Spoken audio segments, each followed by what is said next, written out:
कभी सोचा न था कि ये भी दिन देखने को मिलेंगे। तो सवाल ये है कि ये ट्रस्ट बनाकर कौन लोग हैं, कि वो ट्रस्ट बनाकर इनका मकसद क्या है कि ये ट्रस्ट बनाकर इन मंदिरों पर अपना अधिकार जताना चाहते हैं, कि ये मंदिरों पर कब्जा करने की साजिश है जिसको स्वीकार नहीं किया जाना चाहिए। उन मंदिरों पर अपना हक स्थापित करने की एक साजिश है, इसका विरोध किया जाना चाहिए। मैंने सुना है कि स्थानीय लोग कल सौंटी में उसका विरोध कर रहे हैं। कभी सोचा न था कि ये भी दिन देखने को मिलेंगे।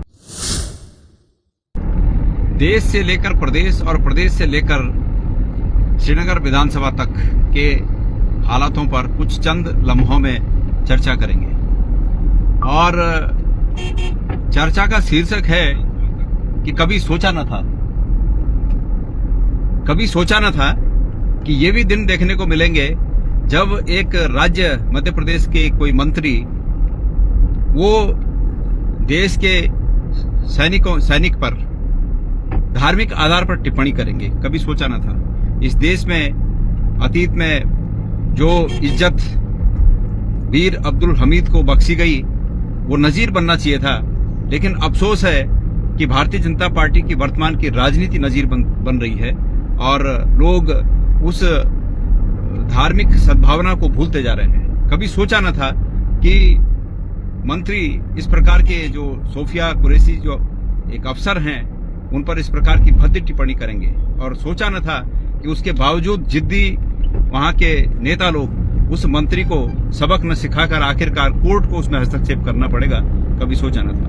कभी सोचा न था कि यह बात सुनने को मिलेगी कि उसी मध्य प्रदेश से भारतीय जनता पार्टी की सरकार के एक मंत्री यह कहते हुए नजर आएंगे कि पूरी फौज और सब सैनिक मोदी जी के चरणों में नतमस्तक हैं। ये कभी सोचा न था।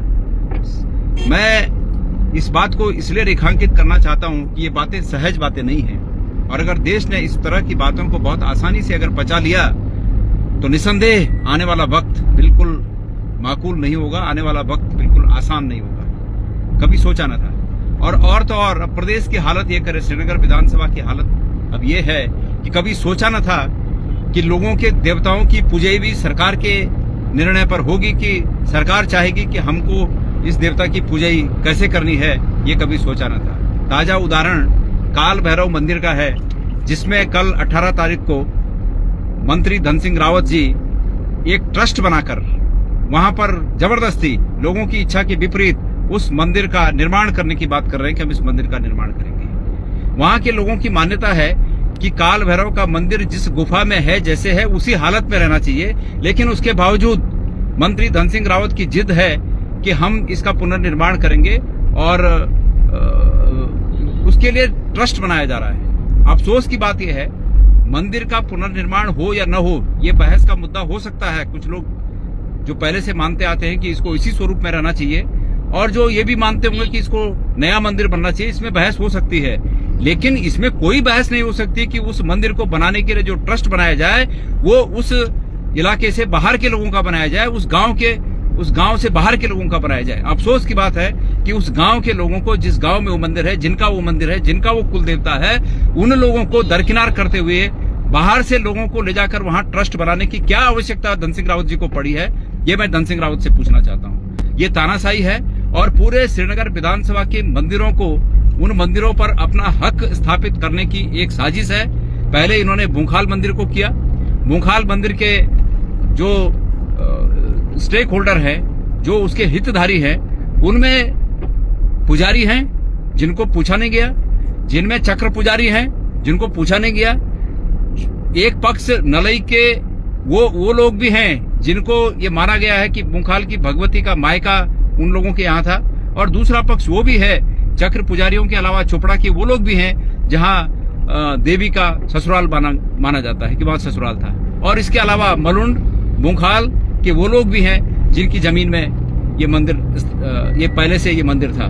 तो सवाल ये है कि ये ट्रस्ट बनाकर कौन लोग हैं, कि वो ट्रस्ट बनाकर इनका मकसद क्या है कि ये ट्रस्ट बनाकर इन मंदिरों पर अपना अधिकार जताना चाहते हैं। इसका विरोध किया जाना चाहिए। मैंने सुना है कि स्थानीय लोग कल सौंटी में उसका विरोध कर रहे हैं। मैं अभी इस बारे में नहीं मैंने कुछ कहा था, लेकिन मेरा पूरा उनको समर्थन है कि ये मंदिरों पर कब्जा करने की साजिश है जिसको स्वीकार नहीं किया जाना चाहिए। हमारी धार्मिक परंपराएं अतीत से लेकर अब तक इस रूप में है कि मंदिर पर किसी राजनीतिक दल का कब्जा नहीं रहा।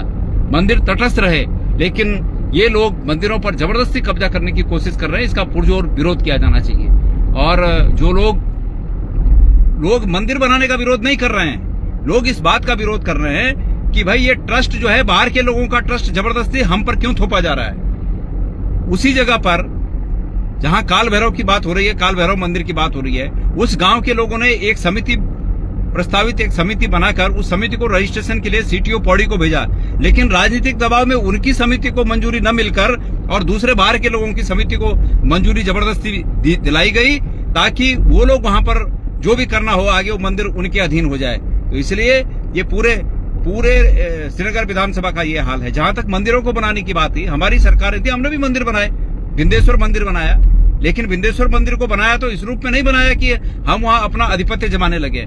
वहां जो समिति है वो समिति अपनी जगह है, और विंध्येश्वर मंदिर पूरी तरह टूट गया था। लोगों की इच्छा थी कि ये मंदिर बने, तब जाके बनाया। लेकिन यहाँ पर तो लोगों की इच्छा नहीं है। लोग चाहते हैं कि जिस गुफा में भगवान अतीत से अब तक विराजमान है, वो गुफा उसी तरह रहे, उसको कोई उसके नैसर्गिक स्वरूप को छेड़छाड़ न की जाए। लेकिन जबरदस्ती है कि हम साहब यहाँ पर ट्रस्ट बनाएंगे और इस ट्रस्ट के अधीन ये मंदिर होगा, तो ये तानाशाही बिल्कुल उचित नहीं है। और राठ क्षेत्र की जनता को इन सब चीजों का बिल्कुल डट कर मुकाबला करना चाहिए। मैं उनके साथ हूँ। मंदिर ये पहले से ये मंदिर था, तो सवाल ये है कि ये ट्रस्ट बनाकर कौन लोग हैं, कि वो ट्रस्ट बनाकर इनका मकसद क्या है कि ये ट्रस्ट बनाकर इन मंदिरों पर अपना अधिकार जताना चाहते हैं। इसका विरोध किया जाना चाहिए। मैंने सुना है कि स्थानीय लोग कल सौंटी में उसका विरोध कर रहे हैं। मैं अभी इस बारे में मैंने कुछ कहा था, लेकिन मेरा पूरा उनको समर्थन है कि ये मंदिरों पर कब्जा करने की साजिश है, जिसको स्वीकार नहीं किया जाना चाहिए। हमारी धार्मिक परंपराएं अतीत से लेकर अब तक इस रूप में है कि मंदिर पर किसी राजनीतिक दल का कब्जा नहीं रहा।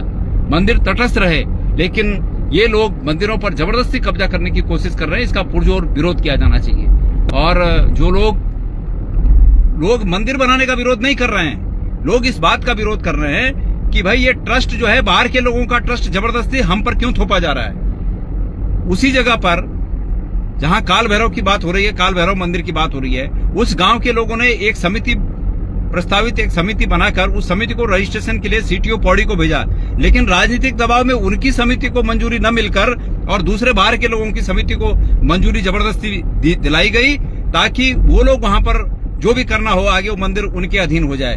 तो इसलिए ये पूरे श्रीनगर विधानसभा का ये हाल है। जहां तक मंदिरों को बनाने की बात थी, हमारी सरकार थी, हमने भी मंदिर बनाए, विंध्येश्वर मंदिर बनाया, लेकिन विंध्येश्वर मंदिर को बनाया तो इस रूप में नहीं बनाया कि हम वहां अपना आधिपत्य जमाने लगे। वहां जो समिति है वो समिति अपनी जगह है, और विंध्येश्वर मंदिर पूरी तरह टूट गया था। लोगों की इच्छा थी कि ये मंदिर बने, तब जाके बनाया।